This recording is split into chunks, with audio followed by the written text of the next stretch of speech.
If we deal with what we know to be historical, anthropological, and scientific truths, that Africans were the first human beings on the planet, that Africans developed the first documented culture and civilization on this planet, we will find in the Nile Valley everything that constitutes a greatness within a people. We'll find records of the first examples of architecture.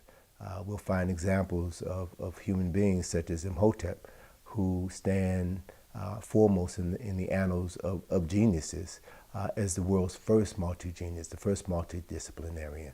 And we can find examples of what he created still standing in Africa today, still standing in the Nile Valley today.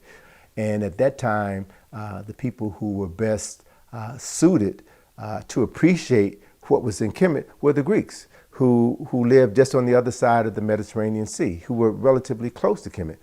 The Greeks were a group of tribes of Europeans who had benefited from the knowledge that was brought to Greece by an African king who colonized Greece and established the city of Athens thousands of years ago. Right? So Africans brought their cargo of knowledge into Europe, helped to influence the start of culture and civilization there, and then Europeans later began to travel to the source of that knowledge to get more of it for themselves. All right? So if you think of Kemet as this magnet for knowledge, and it attracted other people all around the world who were thirsty for knowledge. And so in that context, human beings are hardwired to seek out information, to seek out answers. And again, it goes back to those mirror neurons that I was talking about earlier. We're hardwired to see ourselves as thinkers, as builders and doers. So if that's an innate part of our nature, then you're going to come to where the thinkers and builders and doers are. So people came to Kemet. The Greeks came to Kemet. The Greek philosophers came to Kemet and studied philosophy. Philosophy, we now know, is a Kemetic word that really speaks to the knowledge of the soul, right? And so when you see in Greek history, Greek philosophers returning home with the knowledge that they gained in Kemet and attempted to replicate that knowledge among their fellow countrymen, they were ostracized, right? It was it Plato who was condemned? Socrates, yes, it was Socrates who was condemned to death for introducing new gods, new concepts of creators and creation into the minds of his fellow countrymen. It was Socrates who was condemned for corrupting the morals of the youth. In other words, introducing to a youthful population knowledge which was antithetical to the ruling class at that time.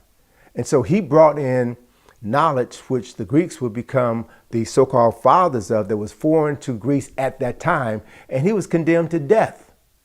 And more specifically, it was only after Alexander Macedonia led a force into Kemet in 332 and conquered Kemet that set the stage for the decline of Kemet and the rise of Egypt. Egypt is a Greek word. Sphinx is a Greek word. Pyramid is a Greek word. Pharaoh is an Asiatic word. So most of the words and concepts that we use to describe African people, places, and things are non-African words. So once you are conquered by someone else, they then reimagine your world through their own historical and cultural lens, right? Which is natural, right? Which is natural. And I'm not saying that there's anything wrong with that. That's just what they did. That's just what people do.